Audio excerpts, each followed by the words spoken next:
อาหารเช้าแม่นจืนไข่มดแดงสิกินกับแจ่วมักเล่น1ดอกแค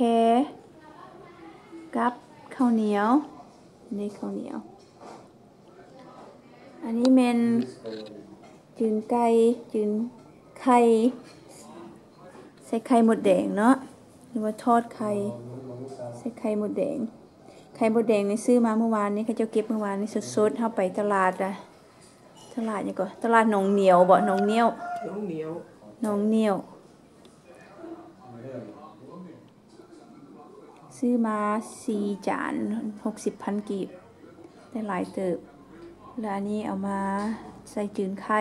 ตัวเหลือสิเฮ็ดก้อยไข่มดแดงกินตอนเที่ยงสิอัดวิดีโอให้เบิ่งดอกคันบ่ได้กินก็ได้เบิ่งซื่อๆ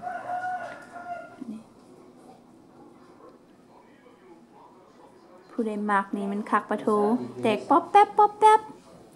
เฮานี่สิซิมจักคำหนึ่ง2 คำบ่สู้มักปานใดแต่ว่าก็กินได้แต่ว่าบ่แม่นของโปรดนี่เห็นบ่